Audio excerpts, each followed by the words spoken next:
அனைவருக்கும் வணக்கம். நம்மளுடைய மாடர்ன் சர்வேயின் தமிழ் யூடியூப் சேனலில் மிக முக்கியமான பதிவுகளை தொடர்ந்து நம்ம அப்லோட் பண்ணிட்டே இருக்கோம். அதில் இன்றைக்கி டிஎன்பிஎஸ்சி வெளியிட்ட ஒரு மிக முக்கியமான அறிவிப்பு என்ன அப்படின்னா, அதாவது combined engineering subordinate service examination அப்படின்னு சொல்லக்கூடிய ஜேடிஓ எக்ஸாமுடைய அடுத்த கட்ட கவுன்சிலிங்கான அறிவிக்கை வெளியாகிருக்கு.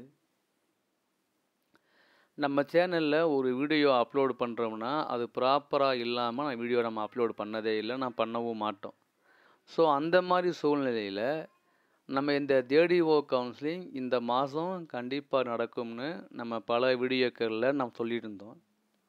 நிறைய பேர் ஜேடிஓ கவுன்சிலிங் தாமதமாகுது, இந்த வழக்குனால இந்த கவுன்சிலிங் தாமதமாகுதா அப்படின்னு கேட்கும்போது, வழக்குனால ஏற்கனவே ஜேடிஓ மேலே உள்ள வழக்கு இந்த கவுன்சிலிங்கை ஒருபோதும் பாதிக்காது அப்படின்னு நான் சொல்லியிருந்தோம் பல முறை. பல பேர் அந்த கேள்வியை மீண்டும் மீண்டும் கேட்டபோது கூட நம்ம ஒவ்வொரு வீடியோவும் சொல்லியிருந்தோம், எந்த காரணம் கொண்டும் ஜேடிஓ வழக்கை இந்த கவுன்சிலிங் ப்ராக்ரஸை பாதிக்காது. எலெக்ஷன் அனௌன்ஸ்மெண்ட் பண்ணாலும் போஸ்டிங் அப்பாயின்மெண்ட் ஆர்டரு தரதான் தள்ளி போகுமே தவிர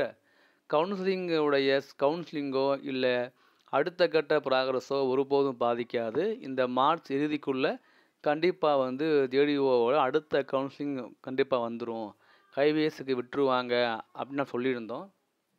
அதே மாதிரி டிஎன்பிஎஸ்சி இன்றைக்கி அவங்களுடைய அடுத்த கட்ட கவுன்சிலிங்கை விட்டுருக்காங்க. அது யாருக்குன்னு பார்த்தீங்க அப்படின்னா, நம்மளுடைய டிஎன்பிஎஸ்சியில் இந்த ஜூனியர் டிராஃப்டிங் ஆஃபீஸர் இன் ஹைவேஸ் டிபார்ட்மெண்ட்டில் உள்ள ஜேடிஓ உடைய வேக்கண்ட்டுக்கான யாரெல்லாம் தேர்வு செய்யப்பட்டிருக்காங்களோ அவங்களுடைய ஃபிசிக்கல் சர்டிஃபிகேட் வெரிஃபிகேஷனும் கவுன்சிலிங்கும் வரக்கூடிய ஏப்ரல் 3லிருந்து ஏப்ரல் 10 வரைக்கும் டிஎன்பிஎஸ்சி ஆஃபீஸில் நடக்குது.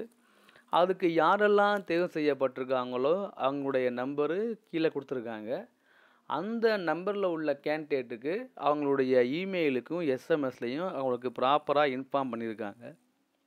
ஸோ இந்த ஃபிசிக்கல் சிவியும் கவுன்சிலிங்கும் நீங்கள் அட்டன் பண்ணலை அப்படின்னா அவங்க அதை கேன்சல் ஆயிரும்.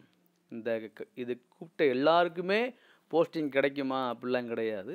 ஒட்டுமொத்த ஜேடிஓவிலேயே அதிகமாக வேக்கண்ட் உள்ளது இந்த ஹைவேஸ் டிபார்ட்மெண்ட்டில் உள்ள ஜேடிஓ தான்.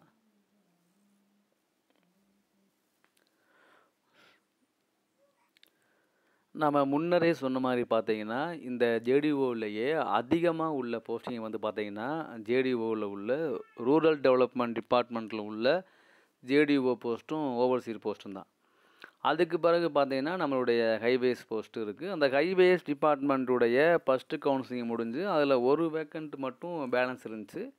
அப்போ கூட நம்ம சொல்லியிருந்தோம் அந்த வீடியோவில், கவுன்சிலிங் 2 நடத்துவாங்க, இந்த ஒரு போஸ்ட்டு ஃபில்லப் ஆகாமல் இருக்குது, ஸோ அந்த ஒரு போஸ்ட்டுக்கான கவுன்சிலிங்கை டிஎன்பிஎஸ்சி நடத்துவாங்க சொல்லியிருந்தபோது யாரோ ஒருத்தர் கமெண்ட்டில் இந்த ஒரு போஸ்ட்லாமா நடத்துவாங்க அப்படின்னு கேட்டிருந்தாப்புல. ஸோ இந்த வீடியோவை அவர் பார்க்கும்போது புரியும், எத்தனை போஸ்ட்டு ஃபில்லப் ஆகாமல் இருந்தாலும் அத்தனை போஸ்ட்டுக்கான கவுன்சிலிங் நடக்கும். ஸோ ஃபஸ்ட்டு உள்ளது ஜேடிஓவுடைய ஹைவேஸ் டிபார்ட்மெண்ட்டில் உள்ள பேஸ் 2 கவுன்சிலிங்கு. தென் அடுத்து உள்ளது பார்த்தீங்கன்னா ஹைவேஸ் டிபார்ட்மெண்ட் அல்லாத பதவிகளுக்கான கவுன்சிலிங்கு இங்கே ஆரம்பமாயிருக்கு. இதில் என்ன ஒரு இது அப்படின்னா, இதில் எல்லாமே ஒரு பிடபிள்யூடி வருது, ஆவினில் இருக்குது, அப்புறம் வாட்டர் போர்டில் ஜேஇ இருக்குது. இது எல்லாமே பொதுவாக வருதா அப்படின்னு நம்ம செக் பண்ணணும். ஏன்னா இவங்க ஓவராலாக விட்டுருக்காங்க. பொதுவாக ஜேடிஓ ரிசல்ட்டு விடும்போதே ஜேடிஓ ஹைவேஸுக்கு தனியாக ரேங்க் லிஸ்ட்டையும் ஹைவேஸ் டிபார்ட்மெண்ட் அல்லாத பதவிகளுக்கான ரேங்க் லிஸ்ட்டையும் தான் இவங்க வெளியிட்டாங்க. அது உங்களுக்கு தெரியும். இப்போ அதே மாதிரி ஹைவேஸ் டிபார்ட்மெண்ட் அல்லாத பதவிகளுக்கான கவுன்சிலிங் இவங்க கூப்பிட்ருக்காங்க. அப்படிங்கும்போது மோஸ்ட்லி எல்லாருமே இதுக்குள்ளே அவங்க இன்க்ளூட் ஆகிருப்பாங்க.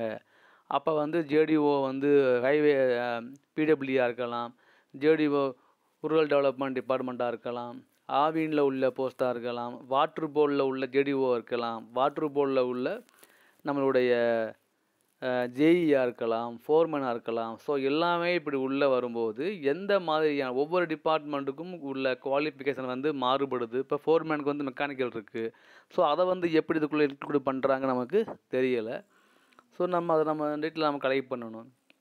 ஸோ இப்போதைக்கு ஒரு நல்ல விஷயம் என்ன அப்படின்னா, ஜேடிஓக்கான அடுத்த கட்ட கவுன்சிலிங் அறிவிப்பு வெளியாகிருக்கு. ஸோ இவ்வளோ நாள் வெயிட் பண்ணிக்கிட்டு இருந்தாங்க இல்லையா, எப்போ வருங்கிறது. ஸோ அது ஒரு தெளிவாக இருக்குது. நம்ம பலமுறை சொன்ன மாதிரி இந்த மாதத்துக்குள்ளே கண்டிப்பாக ஜேடிஓ ரிசல்ட்டு வரும். ரிசல்ட்டு மீன்ஸ் அதாவது ஒரு ரிசல்ட் நமக்கு கிடைக்கும், கவுன்சிலிங்கை பற்றி ஒரு அறிவிக்கை வரும் அப்படின்னு சொல்லியிருந்தோம். அதுவும் 2வது வழக்குனால இது பாதிக்காது அப்படின்னு சொல்லியிருந்தோம். நிறையா பேர் நம்ம சொல்லிட்டே இருக்கோம். ஆனால் மீண்டும் மீண்டும் அதே கேள்வியை கேட்கும்போது நம்ம ரிப்ளை பண்ணாமல் இருந்தோம். ஏன் அப்படின்னா, இந்த மாதிரி நம்ம ஏற்கனவே நம்ம சொன்ன பதிலே நம்ம மீண்டும் மீண்டும் சொல்ல வேண்டிய அவசியமே இல்லை. பல முறை சொல்லியாச்சு வீடியோவில். மீண்டும் மீண்டும் அந்த கேள்வி வெளியே வரும்போது நம்ம ப்ராப்பராக இன்ஃபார்ம் பண்ணால் நல்லாயிருக்கும் தான் வெயிட் பண்ணோம். நம்ம நினச்ச மாதிரியே இன்றைக்கி டிஎன்பிஎஸ்சி வந்து அனௌன்ஸ் பண்ணிட்டாங்க. ஸோ ஜேடிஓவுடைய இந்த அடுத்த கட்ட கவுன்சிலிங்க்கு தேர்வு செய்யப்பட்ட அனைவருக்கும் நம்மளுடைய வாழ்த்துக்கள். நீங்கள் நல்ல முறையாக போய் கவுன்சிலிங் அட்டன் பண்ணுங்கள். இந்த வீடியோ பார்க்கும்போது நீங்கள் இந்த கவுன்சிலிங்கில் தேர்வு செய்யப்பட்டிருந்தீங்கன்னா அதை நீங்கள் வந்து அதை இன்ஃபார்ம் பண்ணுங்கள்.